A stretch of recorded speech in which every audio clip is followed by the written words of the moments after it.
इन्हें मित्रता भी करनी नहीं आती। इन बीजेपी के लोगों को मित्रता भी करनी नहीं आती। और कभी कभी हम और आप लोग अगर डॉक्टर साहब को दिखाने जाएं और डॉक्टर हमारा आपका ब्लड टेस्ट कर लें या कोई जानकारी करें, तो कभी कभी कहते हैं कि आप में इस विटामिन की कमी है।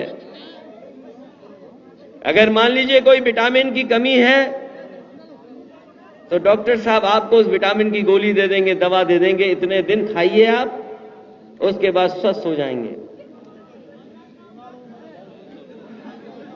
और हमारे गांव के लोग जरूर जानते होंगे, अगर हम आंकड़े निकलवाएं पीएससी और सीएससी अस्पताल के, क्योंकि जब मैं गोरखपुर का सरकार में एक सिस्टम लगवाया कि आखिरकार पीएससी और सीएससी में किस लिए लोग आते हैं,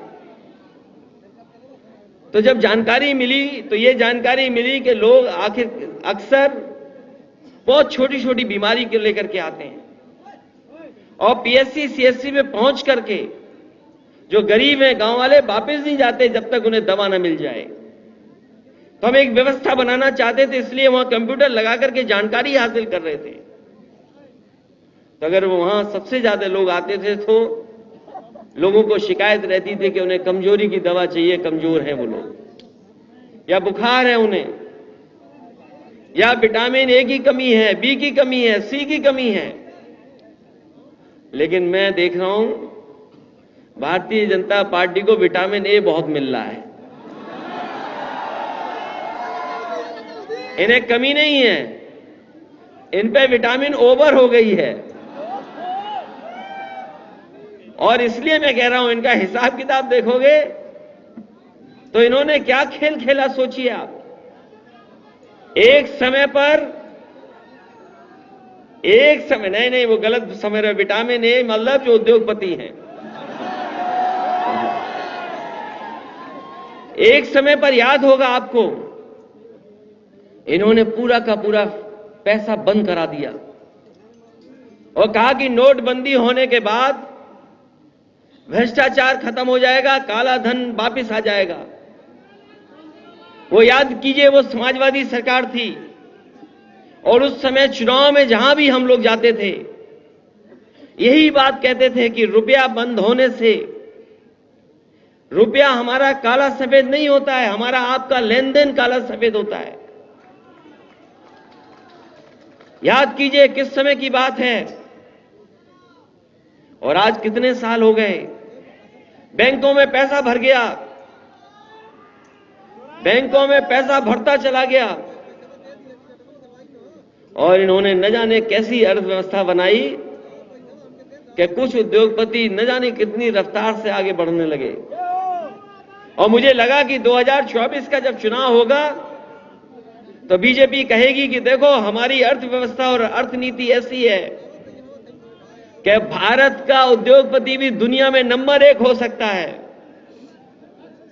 मुझे लगा कि हो सकता है वो उद्योगपति दुनिया का नंबर 1 पहुंच जाए, क्योंकि नंबर 2 तक पहुंचने तक कोई उसे ज्यादा समय नहीं लगा।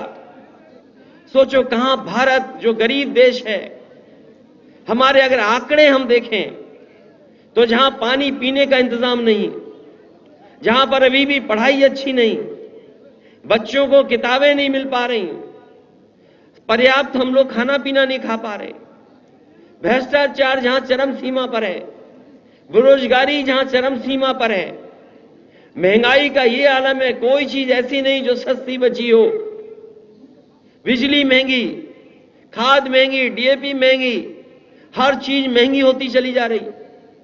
और उसके बाद बताओ हमारे देश का उद्योगपति नंबर 2 पर, और हमें लगा कि वो नंबर 1 पर पहुंच जाएगा, और जब नंबर 1 पर पहुंच जाएगा तो बीजेपी हो सकती है उसी उद्योगपति के नाम पर हमसे आपसे वोट मांगे और लोकसभा का चुनाव लड़े। लेकिन सोचो हिसाब किताब कैसा हुआ इस बार। जो 2 नंबर पे था वो पता नहीं कहां पहुंच गया, कहां पहुंच गया। मुझे तो ये लगता है कि जो 7-8 महीने सरकार के बचे हैं, कहीं कोई ऐसा हिसाब किताब ना बनाए कि फिर ऊपर आ जाए। सोचिए, ये सरकार की कमी है या सरकार का फायदा है? कौन सी विटामिन मिल रही है जो ए भागता जा रहा है ऊपर? कोई तो होगी बात। और क्या खोखलापन था कि किसी की एक रिपोर्ट आने के बाद वो 2 नंबर से कहां चला गया।